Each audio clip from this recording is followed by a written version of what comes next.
With strong anti-incumbency fueled by a wave of corruption allegations in Karnataka, the BJP is now banking on Prime Minister Modi's popularity in the hope of winning votes in Mandya, the region which has been the stronghold of its rival, the Janata Dal secular, or the JDS, for the elections due later this year. The Prime Minister on Sunday lay foundation stones of projects worth around 16,000 crores in Mandya and the Hubballi-Dharwad districts.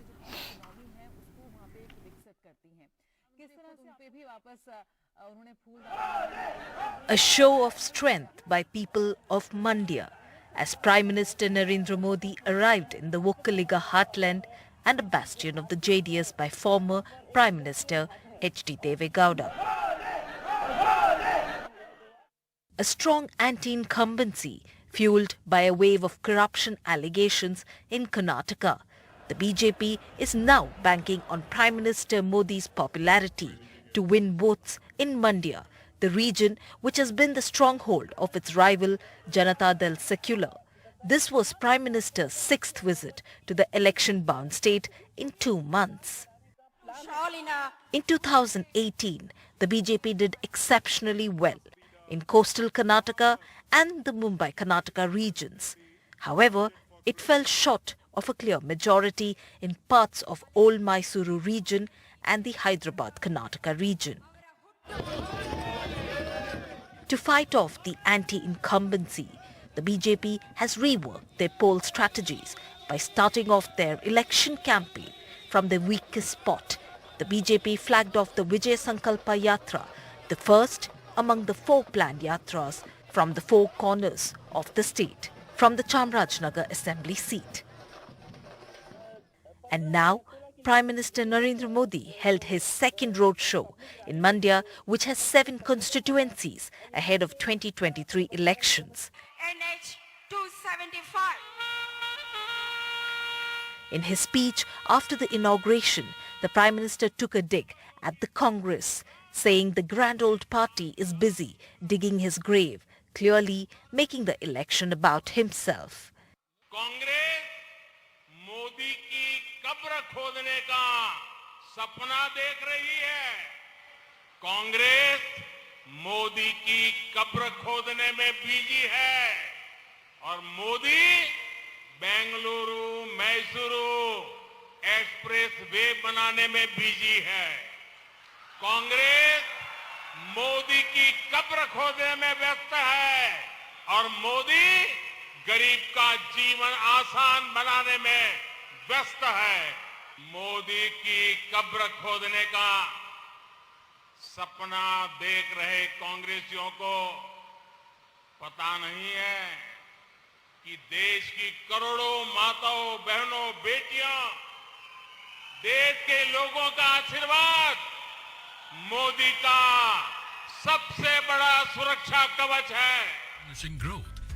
A big infrastructure push in the old Mysuru region was the main agenda of Prime Minister's visit to Mandya, laying the foundation stones of projects worth rupees 16,000 crores in Mandya and Hubballi-Dharwad districts.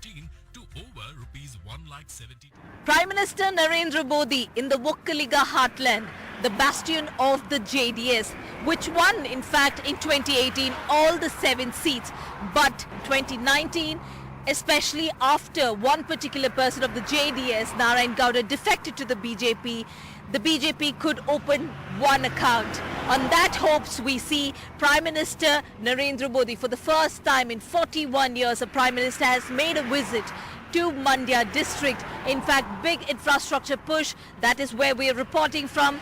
The Bengaluru-Mysuru Expressway, multiple road developmental projects in Kushalnagar as a Kushalnagar highway, and also in Dharwad by opening the IIT as well. In Mandya with Govind Srija for NDTV. And the Prime Minister also made statements in connection with Rahul Gandhi's criticism of the BJP government's policies during his recent visit to England while inaugurating these infrastructure projects.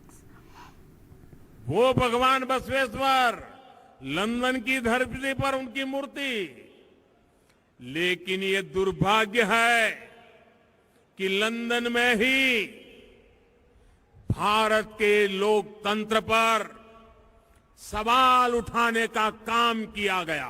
कुछ लोग भारत के लोकतंत्र को लगातार कटघरे में खड़ा कर रहे हैं। ऐसे लोग भगवान बसवेश्वर का अपमान कर रहे हैं। ऐसे लोग कर्नाटका के लोगों का, भारत की महान परंपरा का, भारत के 130 करोड़ जागरूक नागरिकों का अपमान कर रहे हैं। And now the former Chief Minister Kiran Kumar Reddy, also the last Chief Minister of erstwhile Andhra Pradesh, has resigned from the Congress. Kiran was the last Chief Minister of undivided Andhra Pradesh. He assumed charge on in 2020, resigned in 2014 in protest against the Congress's decision to bifurcate the state. And of course, this has now led to speculation as to whether he will be joining the BJP next.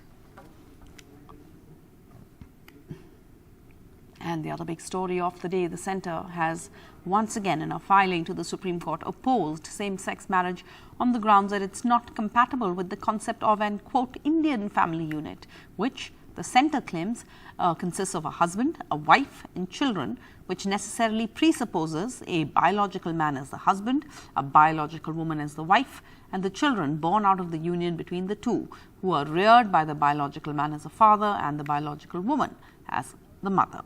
The centre submitted to the court that despite the decriminalization of section 377 of the Indian Penal Code, the petitioners cannot claim a fundamental right for same-sex marriage to be recognized under the laws of the country. In its affidavit filed before the Supreme Court, which is scheduled to hear the matter on Monday, the centre said living together as partners and having sexual relationships by same-sex individuals, which is decriminalized now, is not comparable with the Indian family unit concept, and urged the court to reject challenges to the current legal framework lodged by LGBTQ couples.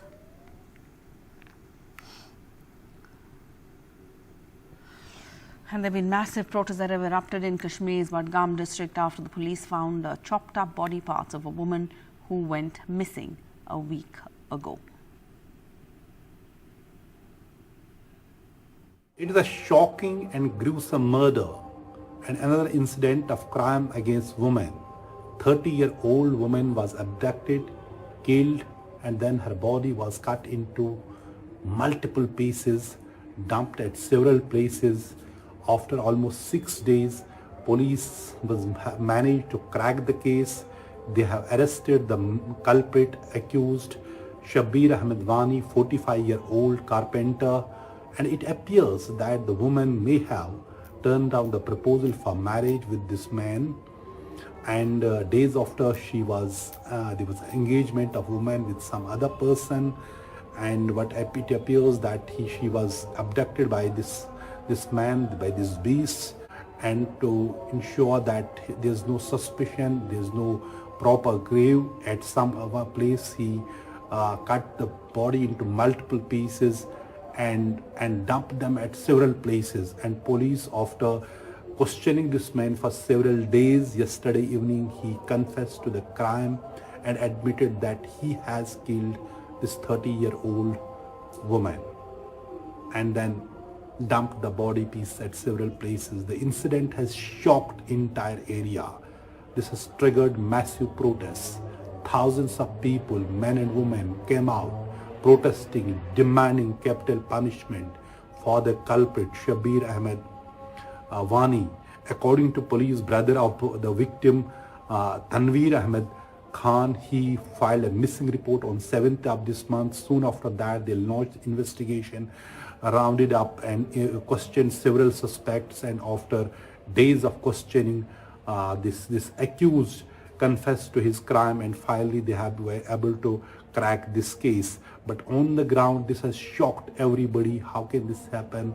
A person becoming so ruthless, killing a woman because she has, it appears, had turned down the proposal for marriage. Then he didn't stop there, cut the body into multiple pieces, dumped the So the body parts. So women there who are protesting, they say, look, give this man to hand him over to us and we'll do the same treatment to him as he did with the victim. So there's anger, there's outrage, and what people are asking, there should be a speedy trial, there should be a watertight case, which police has promised. They say they are collecting all the evidences and ensure that there's a watertight case, and the culprit and this accused faces the severest punishment. It has actually shocked everybody in the area, and as we saw, for whole day, thousands, they gathered outside the home of victim. They were shouting slogans showing solidarity with the victim family and outrage against this barbaric murder. And let's go across to other news from around the country. The former Tamil Nadu Chief Minister E. Palaniswamy and the AIADMK MLA PR Senthilnathan have been arrested after his security guard allegedly attacked a protesting passenger at the Madurai airport. The passenger allegedly shared a Facebook live stream in which he can be heard accusing EPS of betraying V.K. Sasikala, the close confidant of the ex-Tamil Nadu Chief Minister J. Lalitha, after which he was allegedly attacked by EPS's security, and this led to the arrests. And in a horribly tragic story, a family of 5, including 3 children, were charred to death after a fire broke out in a hut in Kanpur Dehat. Satish Kumar and his wife Kajal and their 3 children were sleeping when this fire broke out suddenly. The reason behind the fire is suspected to be a short circuit. All of them were burnt alive. The local residents and neighbors tried to extinguish the fire. Fire tenders were rushed to the village to douse the flames, but they could not be saved. A local resident said that the night bulb of the thatched roof caught fire when Satish and his family were sleeping. And the Chief Minister, Adityanath, has now expressed grief over the incident and asked officials to ensure the proper treatment.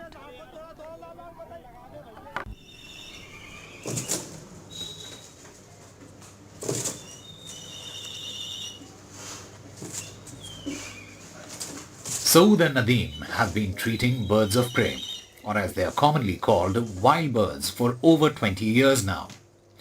The brothers take in, care for and treat birds to give them back their wings. Garnering global praise today, the story of Saud and Nadeem has decades of selfless struggle behind it. I was in 8th or 9th standard, and that time that the hospital refused to treat and saying that it's a carnivore bird and they cannot treat a carnivore bird. So we put it back on the same spot where we found it, and it was gone the next day. Companions first and carers second.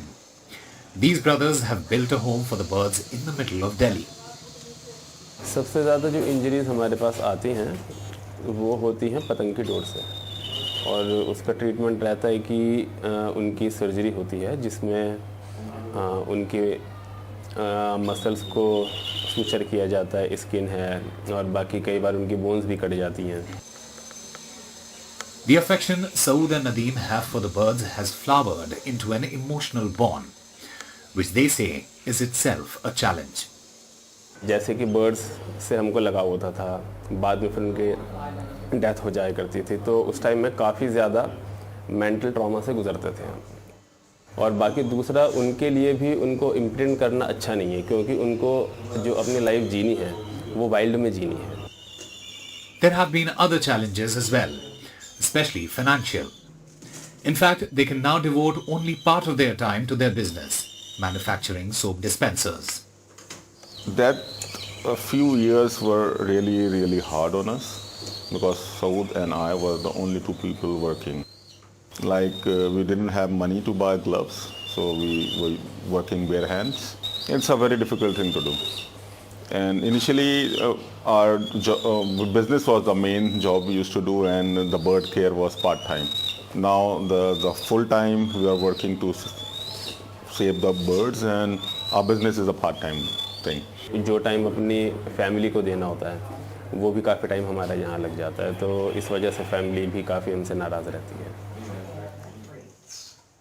However, after their story reached the Oscars, their situation has improved.